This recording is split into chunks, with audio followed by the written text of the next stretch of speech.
Nous sommes réunis sur une question qui est effectivement particulièrement forte et sensible dans le cadre du harcèlement et notamment du harcèlement sexiste dans les transports en commun. Des moyens humains, puisque près de 300 personnes sont affectées à ces questions de sécurité et mobilisées au quotidien dans le cadre des transports en commun. Et puis des moyens techniques, puisqu'il y a un déploiement très fort. Il y a plus de 7000 caméras déployées actuellement sur le réseau, avec un PC sécurité, bien évidemment, mobilisé 7 jours sur 7, 24 heures sur 24. Plus de 35 véhicules dédiés à la sécurité et un budget significatif en ces temps d'enjeux forts en matière de sécurité plus globale, mais un budget de 25 millions d'euros consacré à la sécurité chaque année. C'est une démarche qui a vocation, et comme toutes les démarches efficaces, elle est avant tout partenariale, c'est-à-dire qu'elle a mobilisé le Citral, mais elle a mobilisé bien évidemment Keolis, les communes, Lyon, Villeurbanne, Vaux-en-Velin, Vénissieux, Saint-Fond, sur lesquelles se déploient les lignes, la métropole de Lyon, pour l'ensemble des aménagements aux abords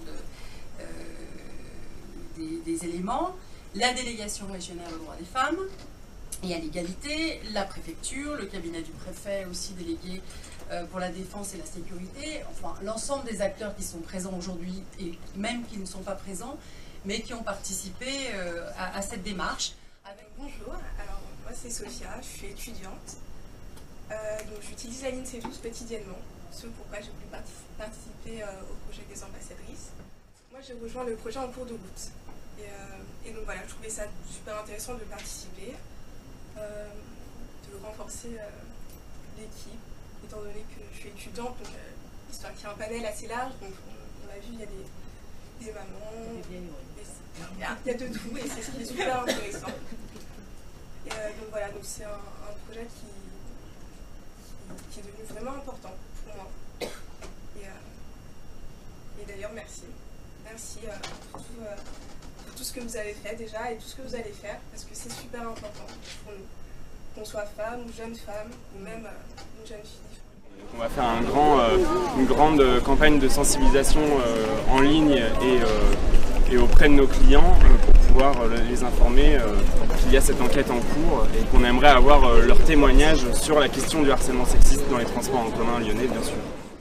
L'État a souhaité depuis le début être partenaire avec le Citral et Keolis de cette action qui vise à interpeller la société sur les atteintes qui sont faites aux femmes dans les transports et leur permettre aux femmes de circuler librement, d'être en sécurité dans les transports et de pouvoir être accompagnées dans toute situation où elles se sentiraient en danger.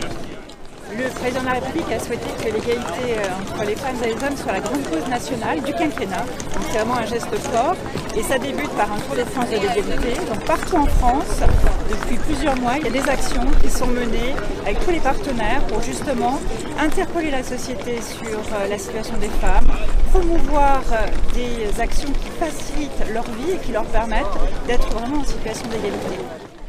C'est une action qui effectivement est vraiment remarquable. Le Citral a été le premier. Aujourd'hui, on voit bien que la parole des femmes se libère et plus que simplement l'écouter, il faut arriver à mettre des actions concrètes en réponse à ces demandes fortes que formulent les femmes.